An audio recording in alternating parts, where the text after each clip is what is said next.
From the Great Basin to the Rockies to the four corners of Utah, Colorado, Arizona, and New Mexico. Dwayne Benson here for KMMU Main Street Media, Utah, coming to you live. We're streaming on YouTube, Rumble, X, Twitter, and our website, kmmu.org. Please join our host, Dan Fillmore, for Let's Talk Utah's Dan the Eagle.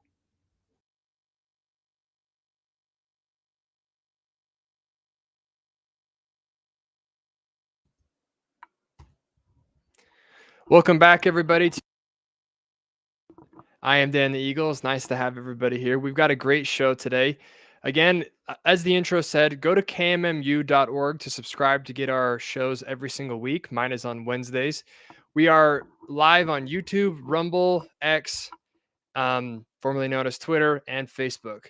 Today, we're going to have a star panel. We're going to be talking about Kathleen Kennedy retiring from Star Wars. With our star panel. But before we get to that, we're going to talk about Elon Musk and his email from hell, and also the Maine governor refusing to go along with Trump's executive orders. Before we get into all that, make sure you subscribe and like the video. Let's jump into the news brief. Dwayne. Hello, Utah. Dwayne Benson here for KMMU and Let's Talk Utah. CNN reported on Tuesday it's bedlam. Federal workers are left in limbo as the clock ticks down to Musk's email deadline. Federal employees spent Monday trying to figure out how, or even whether, to respond to Elon Musk's weekend email blast telling them to explain their work last week or risk losing their job.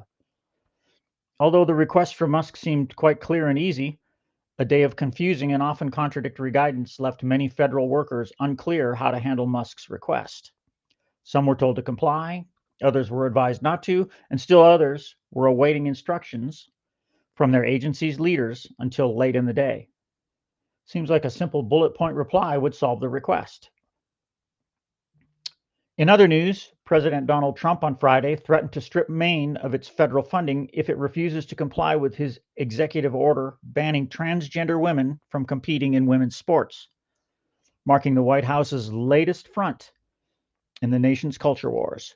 An encounter took place at a bipartisan event as part of the National Governors Association's Winter Summit. Some called the exchange between Maine's Governor Janet Mills and the president tense. Governor Mills had a terse response. The president also had a reply. Our host Dan will be reporting on some of the details. Hollywood is reporting that after over a decade at the helm of the Star Wars properties, Lucasfilm's Kathleen Kennedy is reportedly retiring at the end of 2025. Lucasfilms is a subsidiary of the financially troubled Disney Studios, who acquired Lucas in 2012. Depending on who's reporting the information, Kennedy is looking to step down by the end of the year. Original reports came from Puck News, which is a digital media company that provides news and analysis on the intersection of Hollywood, Washington, Silicon Valley, and Wall Street. It should be noted that Variety reports that a source close to Kennedy has called Puck's story pure speculation. But the Hollywood Reporter confirmed Puck's story. Kennedy's tenure includes overseeing a new sequel trilogy that comprises Star Wars episodes 7 to 9, as well as the start of Star Wars streaming era that include The Mandalorian, Book of Boba Fett, Andor, Ahsoka, Skeleton Crew, and more. While some films, like Star Wars The Force Awakens, have proven to be blockbuster hits, other films have proven more divisive, with movies like Solo, A Star Wars Story, losing money at the box office. Our host Dan, as a Star Wars aficionado, will be talking Lucas, Star Wars, and Disney a little later in the podcast. Take it away, Dan. Over.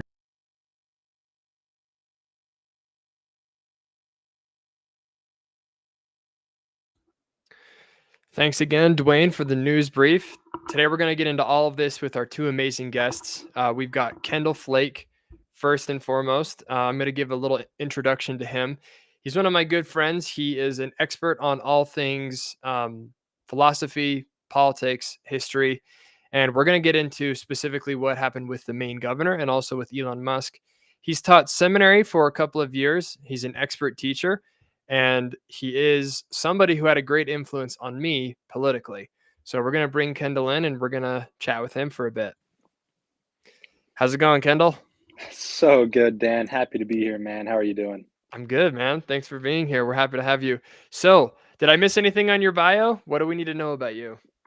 Just set up my Hinge profile again. So if you see me on there, just give me a little swipe up. It helped me out with the algorithm a lot. Oh man, that's great. Tell us a little bit about your political journey. Um, like many young men, I got into politics as a young teenager when feminism was like rearing its extremely ugly head in the early 20 teens. And I just started like following some anti-feminist meme pages, and it just kind of spiraled from there. Wow. Um, Can you turn your and phone landscape, by the way? yeah, I got you, bro. There we go. That's Okay. a little better. Thanks. Hey. Continue. You're doing great. Okay. And then I flirted with libertarianism as like an older teenager. Then I realized libertarianism is for freaking babies that don't have a spine. And yeah, so I'm like on the far right side, and I've slowly been moving from like the bottom right to the top right the older I get. And that trajectory hasn't stopped. So we'll see where that ends up. Yeah, that was one of the things that I was mentioning, that Kendall's had a big influence on me personally because I used to be very libertarian on most things, but Kendall has slowly started to show me the ways. So we're going to jump right into the stories today. We're really happy that Kendall's here. So first things first, Kendall, tell us a little about the email that got sent in by Elon Musk to all the federal employees. I thought that was amazing. Like a lot of the things that Musk is doing, I don't know if they're the most effective for figuring out the waste, fraud, and abuse, etc. But what they are really effective at is showing how actually insane Democrats are, because it's pretty simple. Like, just write 5 bullet points that explain what you did last week. It should be extremely easy for anyone that is actually doing a job to just whip out 5 bullet points. You can Right. like ask Chat GPT to do it for you if you're that freaking lazy. But apparently, it's like a big controversy to justify why you are sucking up taxpayer dollars. It's insane.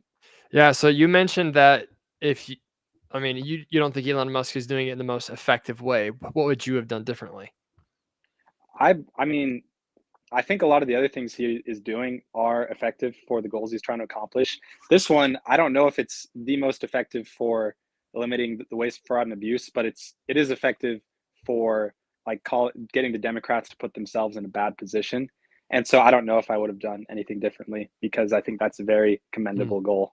So for you, it's more like make your enemies suffer rather than accomplish a goal. Yep. Okay. Well, Elon Musk has a little bit of a different take. He said that the purpose of this was to, quote, get a pulse. So we're going to go ahead and take a look at this video. It's Elon Musk talking about the purpose as to why he actually decided to send this email. So we're going to jump in. Let's take a look. Well, to be clear, like I think that email perhaps was misinterpreted as a performance review, but actually it was a pulse check review. Do you have a pulse? Do you have a pulse and 2 neurons?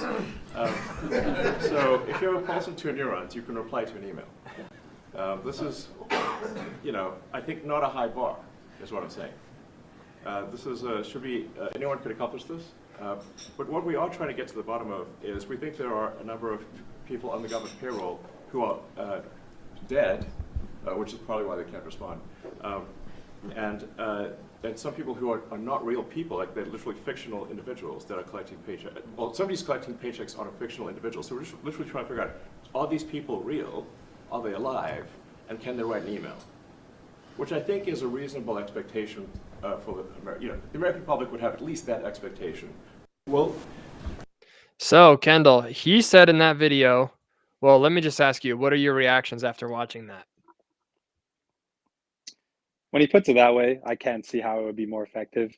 But again, if there is someone that is like picking up paychecks they shouldn't, they're still going to be able to just write that email and keep collecting the paycheck. That being said, like that makes it even more of an indictment of Democrats when they are against that, because now like the rhetorical frame has shifted to Like we're not even looking to see if these people are doing a good job. We're just trying to find out if they actually exist. And that's the thing that Democrats are so opposed to. Then what does that say about them? Right. I think it's interesting because he said that he's just trying to see whether or not people are actually real and if they're checking their email. And I think it's interesting because in the private sector, this would totally be expected. I'm assuming in jobs that you've had to respond to emails in a timely manner. Yeah, of course. And what would happen if you didn't do that? Bad things, man. I think it's so interesting to me that we have this societal expectation that government employees are just entitled to a job regardless of how much work they do or their performance, and we just owe them buckets of taxpayer money. Like that is absolutely insane. The bar for being a government employee should be higher than the bar for like being a corporate employee. That's Like true. obviously, because we're paying them with money that we literally are stealing from Americans. And so if you're going to be paid with stolen money, you better dang well be doing a good job. Yeah, I agree. Apparently, more than half of federal employees have responded. A lot of other secretaries have said that they don't need to respond because of they don't want to actually give sensitive information out. But it sounds like there's still a million people, a little under a million, who haven't responded. So, what do you think Elon Musk should do to those people? I mean, one of the problems is a lot of the people that haven't responded, it's because their department heads have instructed them not to, or their bosses or whoever. And so they're kind of in like between a rock and a hard place.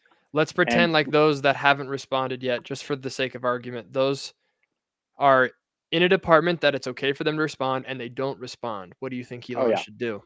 instantly fired. No question about it. You can't Really? answer an email and your boss didn't tell you not to, get them out of You're here. gone. You're gone.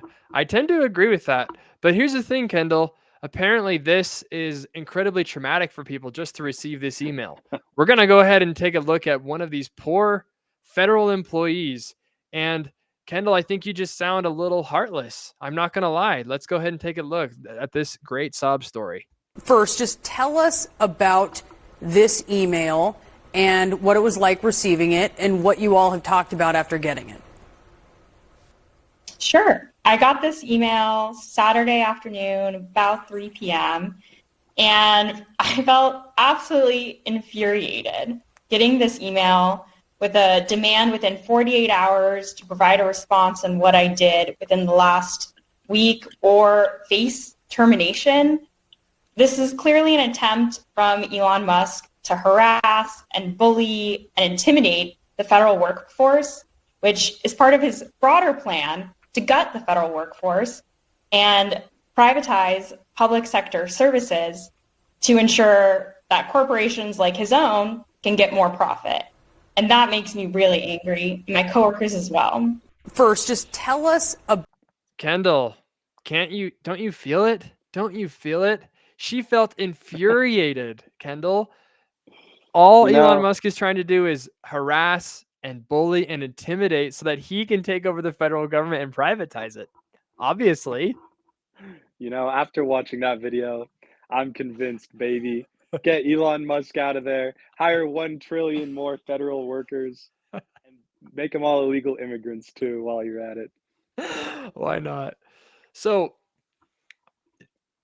have you ever felt harassed or bullied or intimidated by your superior for giving a email about what you did in the week? Have you ever had an experience like this?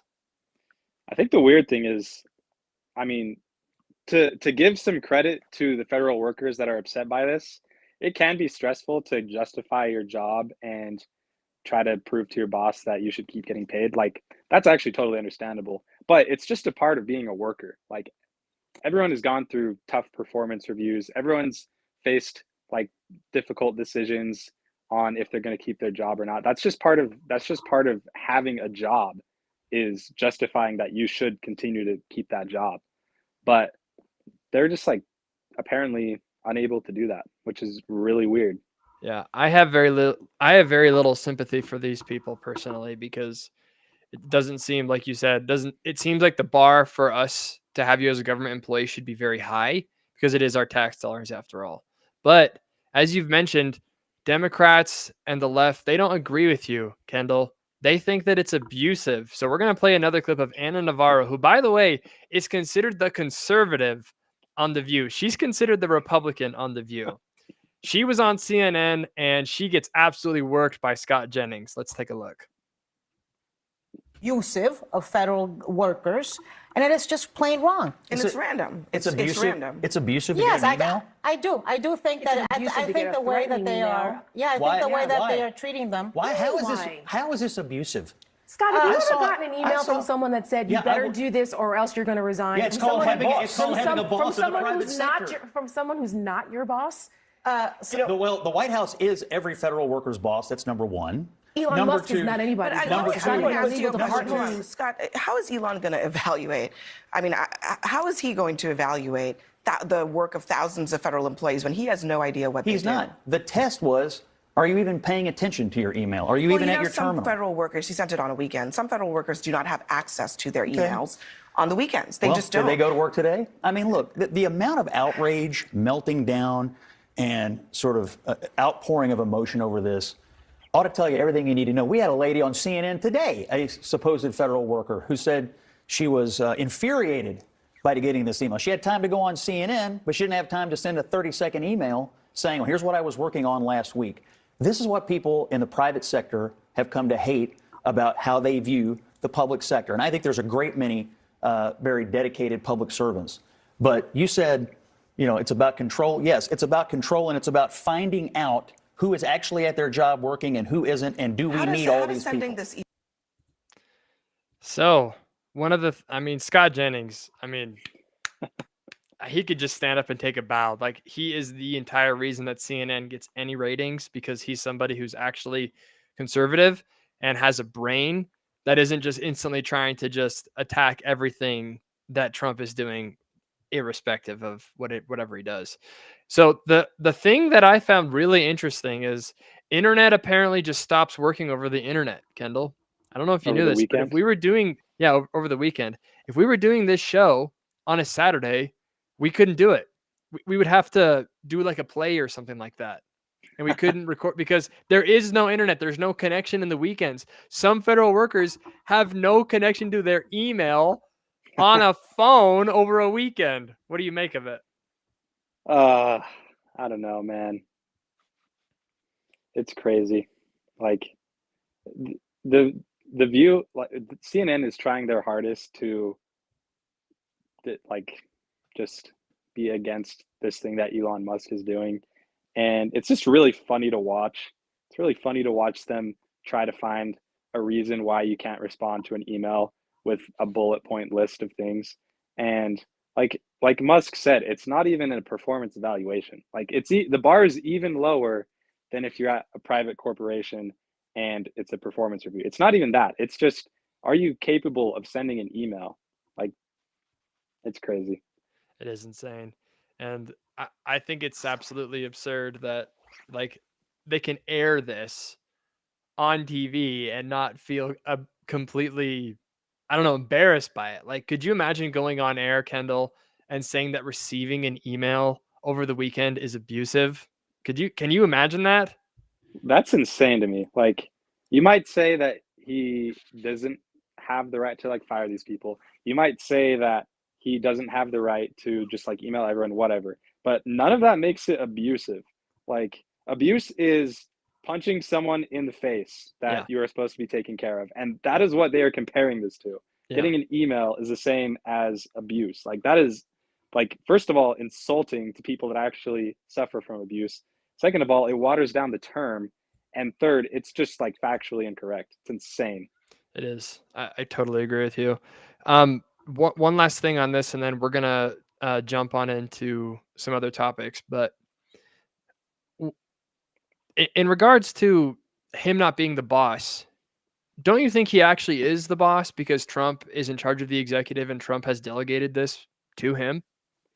Yeah, it's just one of those weird arguments that the left is trying to make to somehow soften the blow, saying that Elon Musk has taken over the federal government or whatever. The thing is, Trump is in charge. He chose Elon to do this. And what would the left say if Trump himself had just personally sent that email? Their argument would just fall apart. And that's essentially in what has happened because Trump has given Elon Musk authority to do these things. He's backed him up on it. So I don't know. Just doesn't make any sense. Like they have no argument. They have Yeah. none. I just don't see a valid argument against this. I really have a hard time believing any of this. So if you are listening right now, you can call in. The number is 385-899-2134. Again, we are on KMMU. We're streaming on Rumble, YouTube, X, and Facebook. If you want to call in and ask me or Kendall a question, again, the number is 385-899-2134. Now, transgenderism, Kendall. Hey, What do you everyone's identify favorite as, Kendall? Well, earlier today I identified as gender queer, and now I think I'm a little bit more on the non-binary side of the equation. But you always identify as a nerd, right? Dan, not on the air. So, President Trump signed an executive order saying that all men are banned from women's sports. I don't like to say biological men from biological women's sports because why do I need to repeat myself? There are men, there are women. You don't need to say biological. So, Trump bans men from competing in women's sports, from boys from competing in girls' sports. And pretty much all the states decide to go along with it, except for Maine. And Trump is at a banquet with all the governors, and he calls Maine out to her face in front of all the other governors. If you haven't seen this video, it sounds like maybe you have seen it, but this video is amazing. We're going to watch it, and we'll take your reaction on the back end. Here it is right here. I understand Maine. Is Maine here, the governor of Maine? Well, are you not going to comply with it? I'm complying with state and federal laws. We are the federal law. Well, you better do it. You better do it because you're not going to get any federal funding at all if you don't. And by the way, your population, even though it's somewhat liberal, although I did very well there, your population doesn't want men playing in women's sports.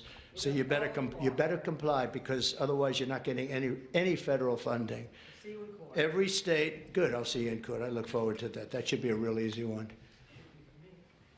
And enjoy your life after governor because I don't think you'll be in elected politics. Every state has a response.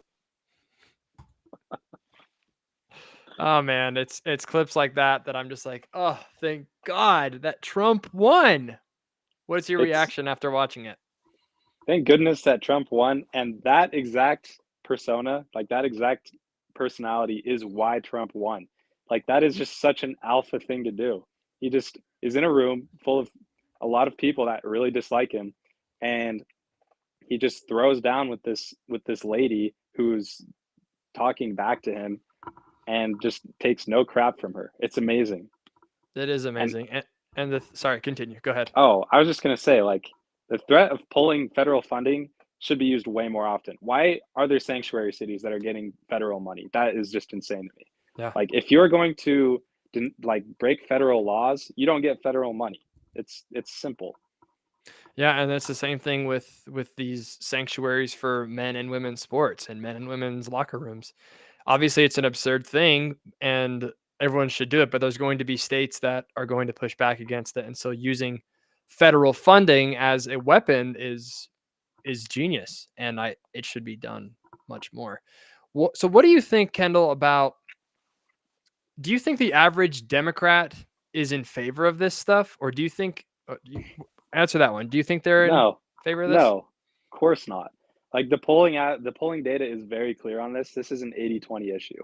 It's like 70-80% of all Americans are against men playing in women's sports. And so like when Trump was talking about how she's not going to have a career in politics after this, I think he's completely correct on that because even Democrats are not in favor of having men play in women's sports. So if Democrats aren't in favor of it, then why has it been happening? Because there's a small but vocal minority of the American public that raises a huge stink about things like this. And either to appease them or because some of these people have actually been infected by that viewpoint, it's a social cause that you have to support as a Democrat or you just get crucified by sections of your base. So that's what I'm wondering is, he says that there's going to be no future for her in politics, but obviously there are lots of people who still voted for her. So I mean, I hear these polls about the reasonable Democrats who don't want this stuff in the schools and stuff. And I don't know. I haven't seen that in my own life. The only Democrats that I know are really in favor of this stuff. Yeah, I think there's a difference between what you say in a poll and what you say to the people that you talk to. Because for Democrats, they have all these purity tests that they have to pass to remain in good standing with their liberal friends, and that is one of them. They don't want to risk anyone overhearing that they're not in favor of this. But in actuality, like, their opinion is we don't want women and men competing against each other in sports. It's just such an obvious thing, but like you said, the purity test is there, and it's like, if you don't say this absurd thing, then you're like a bad person. Which is just, I don't know, it just seems like such a crazy thing to me, that it's something so obvious, but they have to keep pretending like it's something that they, I don't know. What advice would you have for any Democrats that would, I guess, are nervous about this issue? I think you've just got to stand up for the truth. And if you disagree with Republicans on policy issues, that's fine, whatever. But as a society, we need to have a commitment to the truth. And it's like you said, Dan, it's so obvious that men and women are different, and that men are going to cook women at pretty much every sport if they compete against each other. Like, we've already seen how this plays out with what's the swimmer's name? Riley Leah Gaines. Thomas. And Yeah, that entire situation.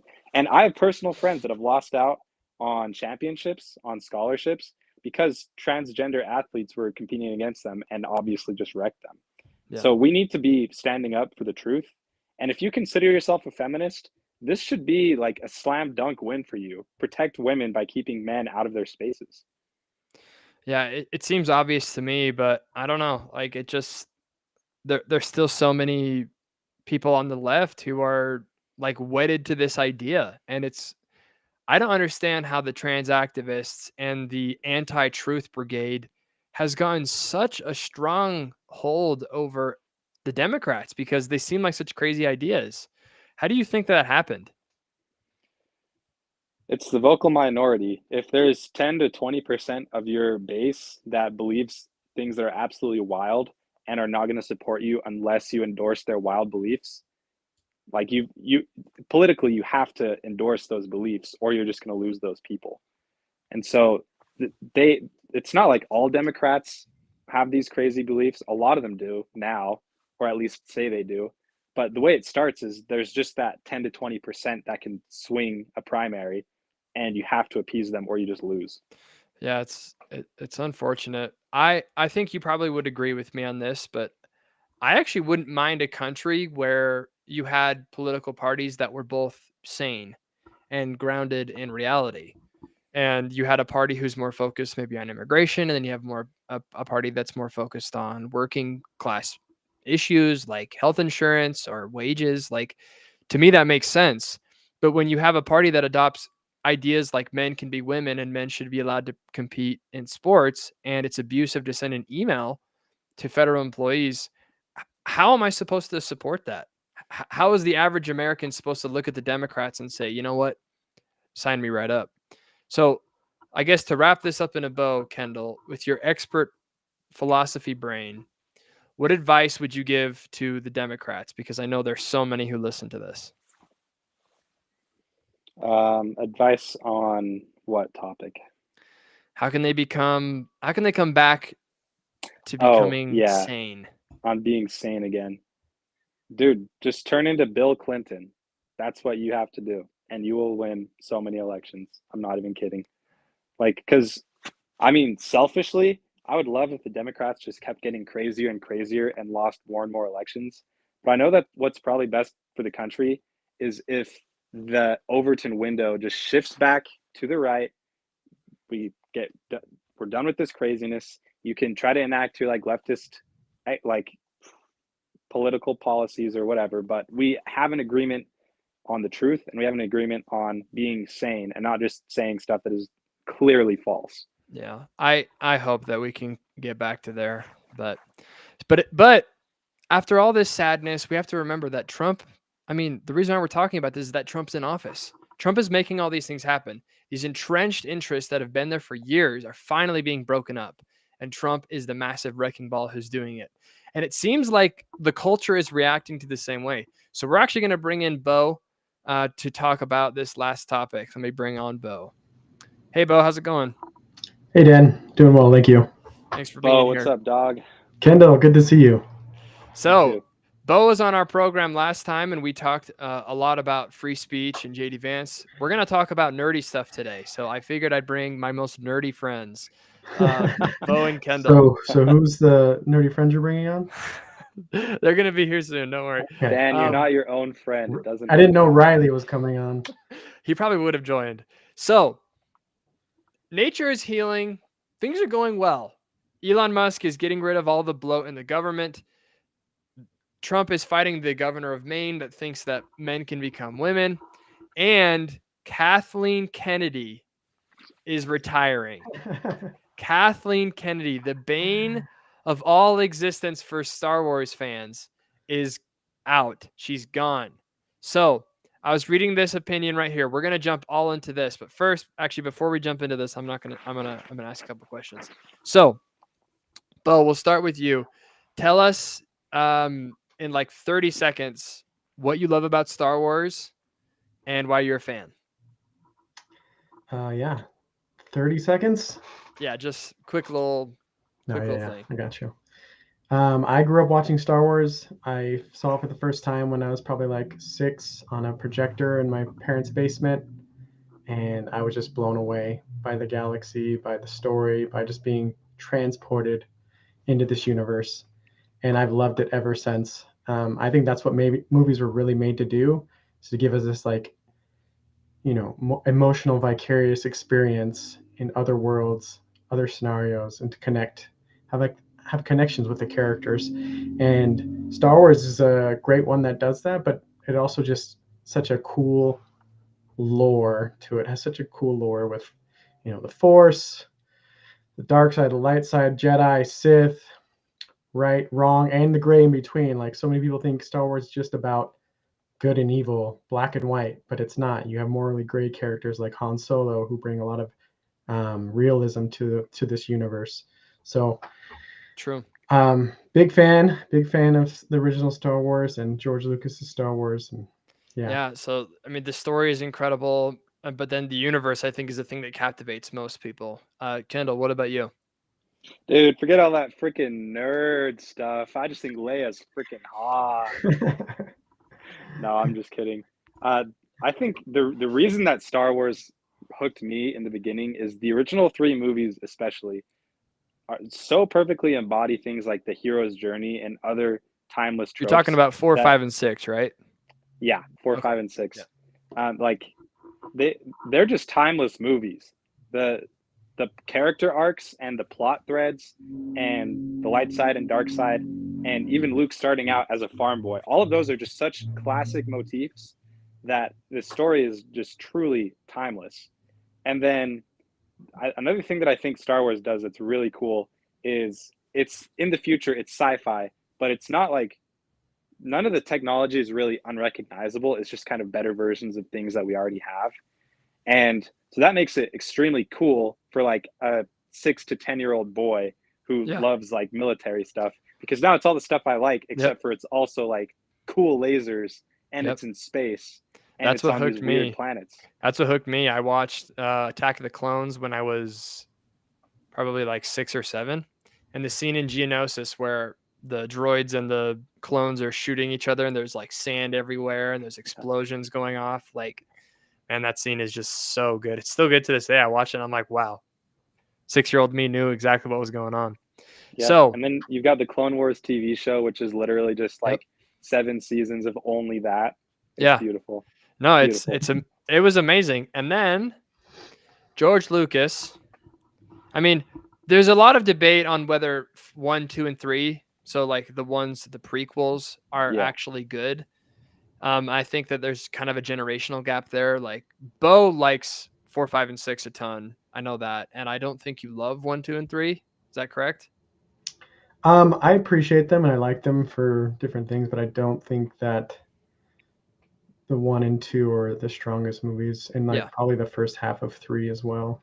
Yeah, I think that most people would agree with that. And then Kendall and I, we grew up on 1, 2, and 3, but we can obviously see they're not as good as 4, 5, and 6. But what we can all agree on is that Jar Jar Binks is the best character. I'm just kidding. Yeah, you know, I said Leia was hot. I was just kidding. Jar Jar Binks is a baddie. We can all agree that George Lucas giving the reins over to Kathleen Kennedy was a bad idea. Well, did he do that? I mean, he sold it to Disney. I don't know that he was like, hey, part of this agreement is Kathleen Kennedy has to be. I mean, I'd have to do my research. There's an interview with him and Kathleen Kennedy. I watched it earlier. I don't have I should have had the clip, but there's a clip of them sitting next to each other and him saying, I'm going to turn this over to her. And she's sitting there like all smiling and stuff. And it's like, no, don't do it. You have no idea. Yeah, because she was already a producer at Lucasfilms. She came out of nowhere. So let's jump into that then. What are some of the major critiques that people have of The Force Awakens, The Last Jedi, and what is I can't even remember what it's called. Rise of Skywalker? Is that the ninth Rise one? of Skywalker. The Dump of Skywalker? Yeah. It's so bad I don't even remember. What are the issues that you guys had with those movies? Let's start with Bo. Okay, yeah. Oh man. The Force Awakens wasn't a terrible movie. Like, I saw it in theater, I walked out, I was like, wow, there's hope for the Star Wars universe. Like, they didn't take any big risks, and there was some things that I didn't care for, as far as like story with kind of just repeating what we'd already seen, basically a new Death Star. But overall, I felt like, hey, this is decent, right? Like, if it gets better from here, this is going to be cool. Like, it could be cool again. And some things about The Force Awakens I like even more than the prequel episodes, just because it has what Kendall kind of talked about earlier. It says it's not exactly in the future, right? But there's futuristic weapons, but everything's very worn in Star Wars. Like, you watch the first Star Wars, it's like, yeah, they have space travel, they have laser guns, and they have laser swords, but it's all very worn and lived in. It's not like clean and crisp and nice. And so, like, bringing that back again with The Force Awakens was cool. I like that. Now, the second one they made with Rian Johnson, I mean, my overall critique is like, why would you plan to make a trilogy and not have an overarching plan for the 3 movies? Yes. Like, you just were like, okay, we'll make 1, see what happens. We know we're going to make 3. Now let's bring in a second guy and see what he does with it, and just give him free reign to poop all over Star Wars. Yep. Disrespected the story, disrespected the characters, disrespected the fans, everything, with stupid stuff as far as like Luke Skywalker being a crabby old man who doesn't give a crap about anyone, which and drinks disgusting green boob juice from a random monster on the cliffs. What? I don't blame him for that. I too would drink the green boob juice. But that aside, I mean, like, just the character himself, like, Luke Skywalker was always a hopeful and optimistic person who wanted to do good, and he grew and learned a lot. But I don't know, just becoming that bitter character was just so dumb. And then you have characters gambling and betting on stupid horse alien races, and it's just so dumb. And then the third one was just like, how can we try to salvage this piece of crap train wreck that Rian Johnson created for us? Well, let's bring back the original director from episode 7, and man, it was just so dumb. Like, it just shoehorned everything in that they could possibly to try to make it okay again, with Palpatine and all the Jedi Force ghosts and all this, and like, just bad, just not good storytelling, not good execution. And Kathleen Kennedy and Lucasfilm for not having an overarching plan of like, hey, this is where we're starting, and this is how it's ending. Now we got to fill in the middle. That's on them. Yeah. And it's on her. Well, it seems like such a simple task, right? Like, we're going to make 3 movies. Here's the story. And they didn't even do that. Like, it was just like, go crazy. And then we get this terrible result. Kendall, what are your thoughts? I actually slight disagreement with Bo. The Force Awakens was a horrible movie. Like, okay, first off, you're making a Star Wars movie. That means don't remake Episode 4. We already did Episode 4. Don't remake it. And second of all, I mentioned that one even started to have the seeds of the huge problems that popped up in the second one. What is that one even called? The Last Force Jedi. Awakens. The Last Jedi. Last Jedi is the second one. Okay. Because even in The Force Awakens, they're already betraying Han's character, and he dies like the worst death ever. So true. They total character assassination. So true. And there's even like the thing. Okay, with Luke, part of his character in the original trilogy, his main motivation is he's not gonna leave his friends. Like that was the entire point of the second movie. Is he almost ruined everything because he's so loyal to his friends. And so the first movie presented this very interesting idea, like what would compel him to leave his friends in their time of need. And so like that one is a little bit more understandable because maybe J.J. Abrams had a better idea than what happened in the Last Jedi, but it is inexcusable what they did to Han in that movie. And then, yeah, like it's just absolutely insane that they didn't just have an overarching story already good to go.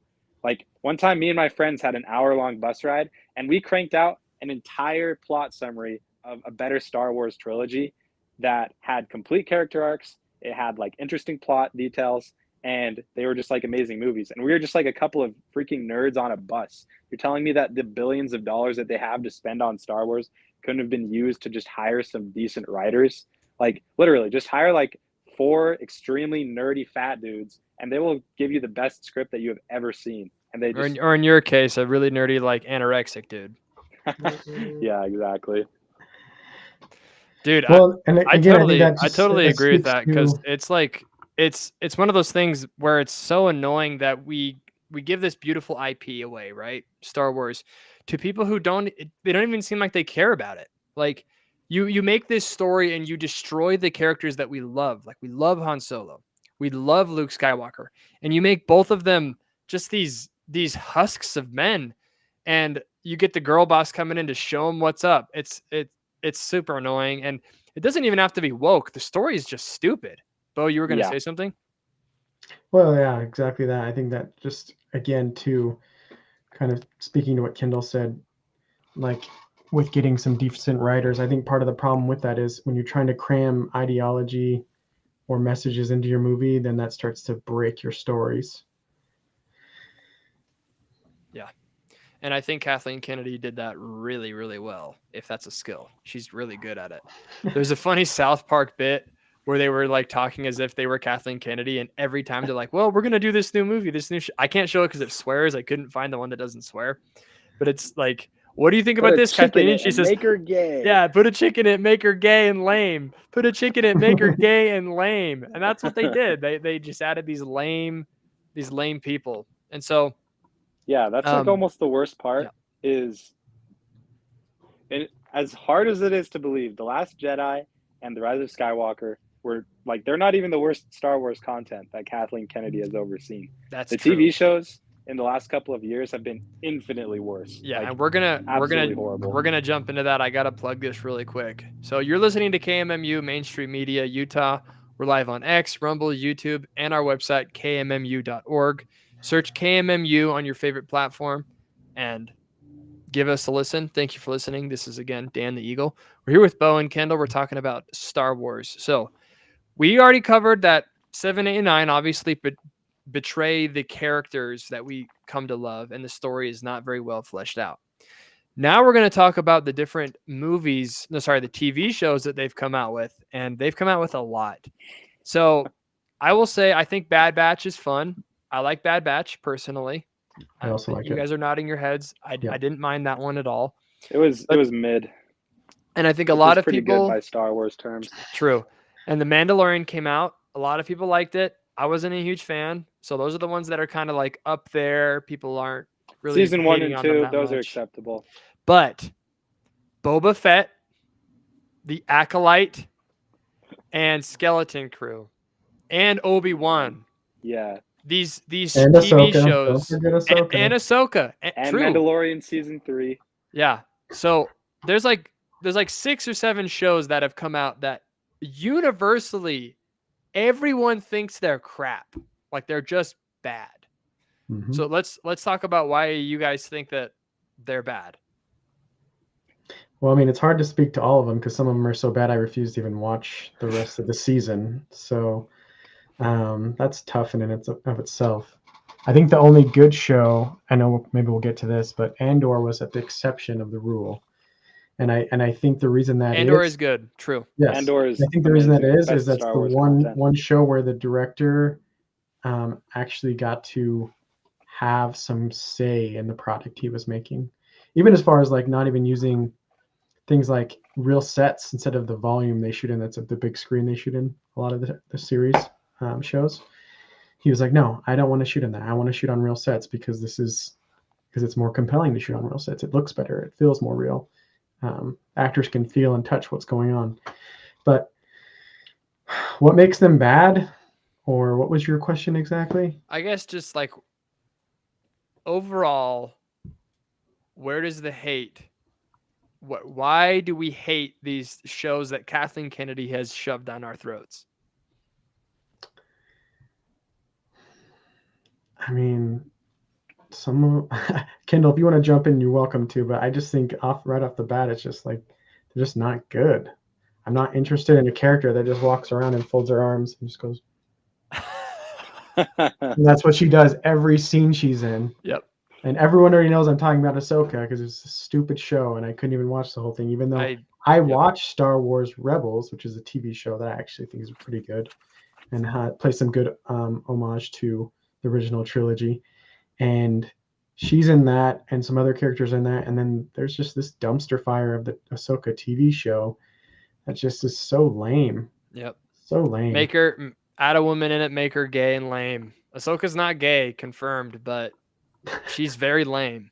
Like, I totally agreed. Like it's the girl boss mentality that like these women have to act like, not even like men. They have to act like robots. They just walk into the situation and they're just like, I'm tough. I'm better than everybody. And like they kind of act like what a 3-year-old's version of like a man acts like, you know? Like, yeah. If you ask a 3-year-old, like, describe a really manly man, that's what they act like. It's insane. It's obnoxious. And it's not like they don't like.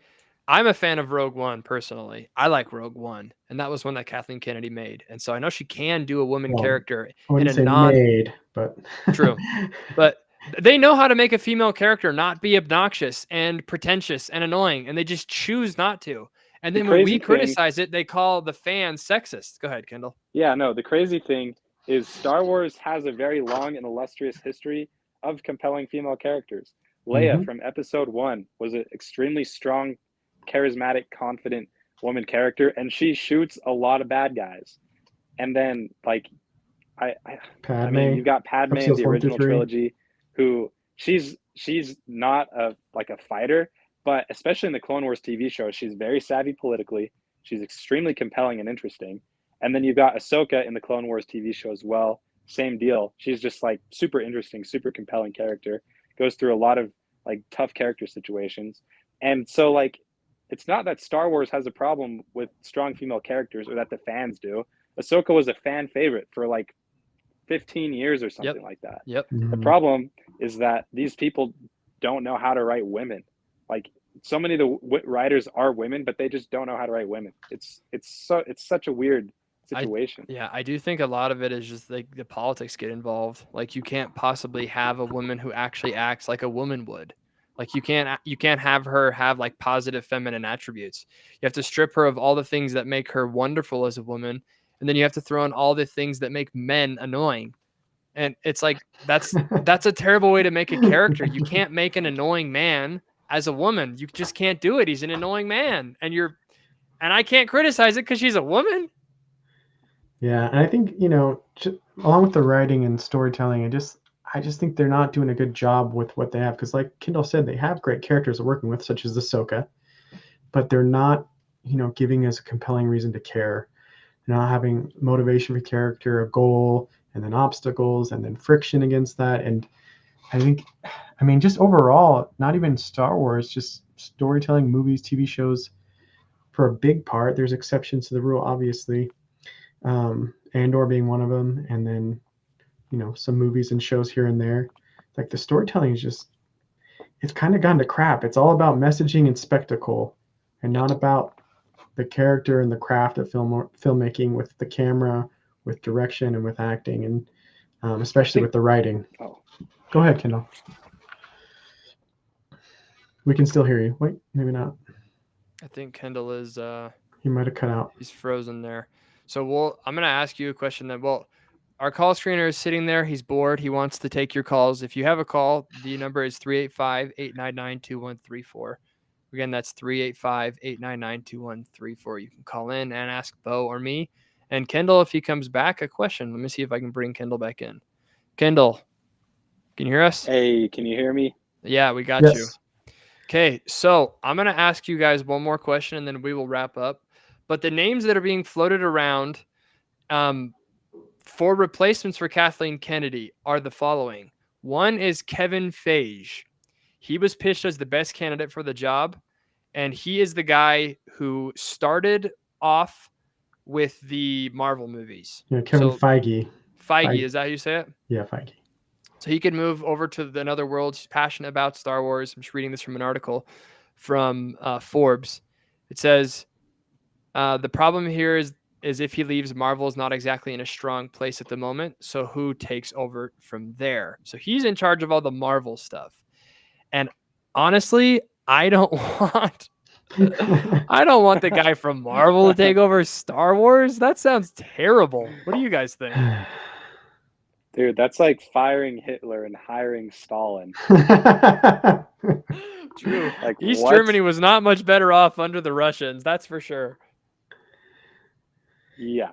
Yeah, I feel like that's like a coin toss. I mean, I could be wrong. Maybe it would just be a bad idea overall. But I mean, I think he did a great job with kicking off the MCU with the original Iron Man, original Captain America, original Thor. But I mean, really, I think the biggest problem has just been fatigue, and then the same thing that everything's been suffering from: messaging in movies that start to grow stronger in Marvel movies. Women can't be women; they have to be something else. Men have to be something else. People don't love America, but they're named Captain America, et cetera, et cetera. So I think, like, is that all on his shoulders? Maybe, maybe not. But I think. So it could be a coin toss. Is there other names being thrown around? There are two other names that would go in as like a combination, and I think these are the ones that most Star Wars fans are excited about. It's Dave Filoni or Jon Favreau. So these two have carved out a significant portion of the Disney Star Wars universe already. Filoni slowly bringing in elements of characters from Clone Wars and Rebels, and he helped with Mandalorian and Ahsoka. And so, there are people who are saying, these guys have been there already, that nothing will change, but maybe Dave Filoni and Jon Favreau have been being suppressed by Kathleen Kennedy. What do you guys think? We'll start with Bo on this one. I don't know. I don't know all the background, what goes on behind the scenes and in production meetings and things and so forth. But I feel like Dave Filoni, from what I've seen, I mean, he did the Ahsoka show. So, I mean, unless he was handcuffed and like forced with gunpoint to do the things he did, like, that was a terrible show. Yeah. I mean, he may be good at advising with George Lucas and working on a TV show and working on Star Wars in some capacity, but as a showrunner or a producer, absolutely not. Absolutely not. So it's a no for Bo. What do you think, Kendall? Hang on. Can you guys hear me still? Yeah. Yeah. Okay. Yeah, I'm with Bo on this one. Like, we've both seen their recent Star Wars work, and it's horrible. So why would I want them running all of Star Wars? Get them out of there. I say clean house, get a bunch of freaking like 45-year-old nerds that are huge fans of Star Wars. Choose the nerdiest one and put him in charge. And then the nerd to rule them all. I don't know. Exactly. I think what we really need is someone who, they don't ever necessarily have to be older, but they need to understand compelling traditional filmmaking, right? And because that's what I mean. Star Wars has always pushed the boundaries of what's next and what's newest, but George Lucas was someone that learned and brought filmmaking back to life at a time in the 70s when and 60s that it was kind of dying, with using the best of what worked and bringing new technology and new talent. So I would love to see someone who, I mean, someone like Lucas or Spielberg, someone who walks in those kind of footsteps to come and run something like Star Wars, if it's going to be continue to be run. Yeah. I think the only way to actually solve this problem is to get Elon Musk to send everybody at Disney the same email that he sent to the federal employees. Name 5 things that you did, and if you don't respond, you're fired. We need to have Doge. We need to have Doge for all these massive companies. We need to have Doge for Microsoft, for Halo. We need to have Doge for Disney, for Indiana Jones, and for Star Wars. There are so many people in these companies that are, yeah, exactly, for Marvel. Like, they're not producing what they should be doing. And it needs to you just need to clean house. And I think I agree with Bo on this one. Like, there's fatigue. Like, if another, like, seriously, a Star Wars show comes out and I'm just like, nah, whatever. But when a Star Wars movie came out back in the day, everyone was like losing their mind. It was like a huge cultural event. So they've taken these amazing IPs and they've just drained them of all they have left. Is there enough that someone could bring it back and have it be amazing? Maybe. I don't have my hopes up, and I'll give Kendall the final word. Yeah, I was just actually, you took the words right out of my mouth with bringing up Doge. But I think that you almost have to go even a step further than Doge, because when you're talking about the government, there are some questions about if it's okay to just ideologically purge the federal government. But I have no such qualms about a private company doing that. I think every employee should take a political compass test. And if you're to the left at all, you're just out of there. Like, we don't want you in our company anymore. Leftism ruins products. Why would we want leftists making anything? Get them out of there. Liberals have been good in the past at creating things, though. Like, almost all the art in like the 80s, 90s, and early 2000s was made by liberals, not by leftists, I guess. But I get your point. Well, guys, thanks for joining the show. Thanks, everybody, for listening again. You can find us online at KMMU.org. We stream live. I stream live for Dan the Eagle every Wednesday on X, Rumble, YouTube, and also our website, KMMU.org. Thanks, guys, for joining, and we will see you guys on the next one.